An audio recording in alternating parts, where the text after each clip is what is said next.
ఇప్పుడే country delight యాప్ని download చేసుకోండి. Download the country delight app now.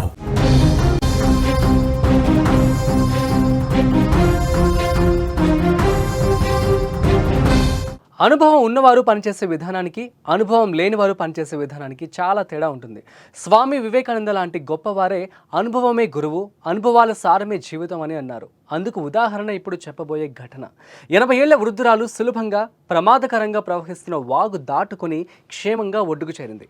అదే సమయంలో ఆమె వెనుక నడిచిన యువకుడు మాత్రం ఎలా నడవాలో తెలియక వాగులో కొట్టుకుపోయాడు. యాదాద్రి జిల్లాలో జరిగిన ఈ ఘటన అందరినీ షాక్కు గురిచేస్తోంది.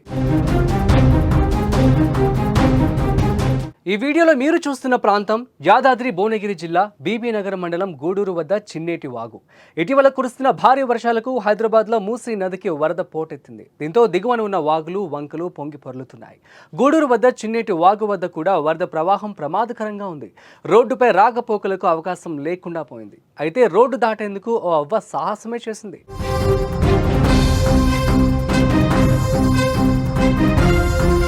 వరదను అంచనా వేసుకుంటూ వరద ఉధృతిని తట్టుకుని వాగు ప్రవాహాన్ని దాటింది ఆ అవ్వ. అయితే వెనకాలే 23 ఏళ్ల యువకుడు వరద ఉధృతిని దాటే ప్రయత్నం చేశాడు.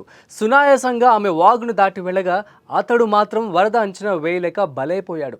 వరద ఉధృతికి కొట్టుకుపోయాడు. ఇదంతా అక్కడ అందరూ చూస్తుండగానే జరిగిపోయింది. కానీ అక్కడున్నవారు కూడా అతడిని కాపాడేందుకు అవకాశం లేకుండా పోయింది. బాధితుడు హైదరాబాద్లోని నాచారంకు చెందిన గుండె నరేష్గా గుర్తించారు. గల్లంతైన నరేష్ కోసం అధికారులు గాలింపు చర్యలు చేపట్టారు.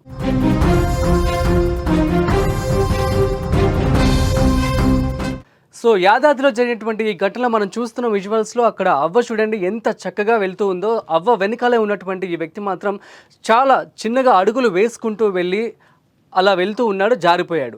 సో చాలా దూరం వరకు కొట్టుకుపోయాడు. అయితే అక్కడ ఉన్నటువంటి పోలీసులు కావచ్చు, అక్కడ ఉన్నటువంటి వ్యక్తులందరూ కూడాను అతడిని వెతికే ప్రయత్నం అయితే చేస్తూ ఉన్నారు.